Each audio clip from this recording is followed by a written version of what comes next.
Bismillahirrahmanirrahim. Assalamu alaikum dear students. Myself Dr. Saida Noreen. Dear students, today we are going to study about relativity, and specifically we will talk about some important aspects of special theory of relativity presented by Albert Einstein in the beginning of 20th century. There are the two theories of relativity presented by Albert Einstein, special and general theory of relativity. But to differentiate between these two theories of relativity, we have to first understand the concept of relative rest, relative motion and frames of reference. Let's suppose that you are traveling in a train that is moving with some constant or a uniform velocity. When you are traveling with some other person in a train, then both of you in a train are in a rest frame with respect to each other. But the train and the passengers inside the train are in relative motion with respect to an observer outside the train. Actually, everything in this universe is in relative motion with respect to any other object in this universe. If the object is at rest or moving with a uniform velocity, then it is said to be in inertial or non-accelerated frame of reference. And Einstein's special theory of relativity deals with that inertial frame of reference. But if the object is moving with a variable velocity, then it is said to be in non-inertial or accelerated frame of reference. And Einstein's general theory of relativity deals with that non-inertial frame of reference. Dear students, due to the tremendous applications of Einstein's special theory of relativity, we are now going to discuss it in detail. There are the two basic postulates of Einstein's special theory of relativity. According to its first postulate, the laws of physics will remain same and valid in all inertial frames of reference. And according to its second postulate, the speed of light will remain same or constant in all inertial frames of reference. Now we are going to discuss the significance of special theory of relativity in detail, presented by Albert Einstein in the age of just 26. Do you think that time is an absolute quantity? No, it is not. The time dilates or slows down due to a Lorentz factor gamma, which is equal to 1 over 1 minus v square over c square under root. Due to the increase in this Lorentz factor gamma, the speed of an object will approach to the speed of light. And in a moving frame, when the speed of an object is very much less as compared to the speed of light, the time will dilate, length will contract and mass will increase due to the Lorentz factor gamma. Hence, the more faster the object, the slower the time will pass, and vice versa. And for the microscopic particles whose speed approaches to the speed of light, the time will pass more slowly.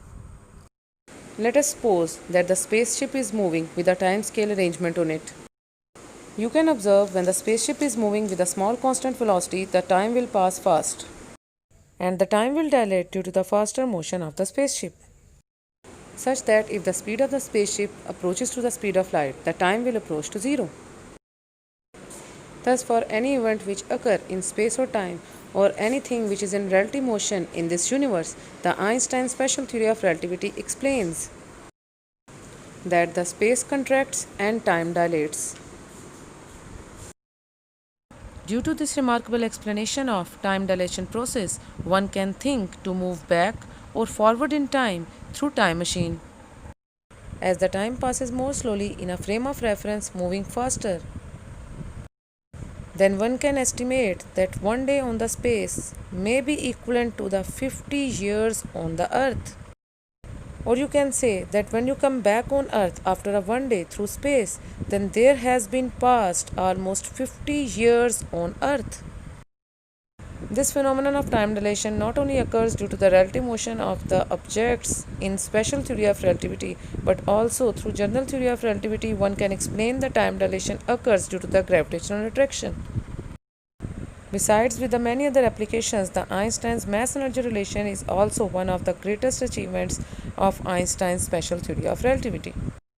This relation explains that how the mass and energy are interconvertible to each other, and how the change in mass causes the mass defect produces the binding energy, which is helpful to explain the different nuclear reactions to take place, such that a reaction occurs in a nuclear bomb.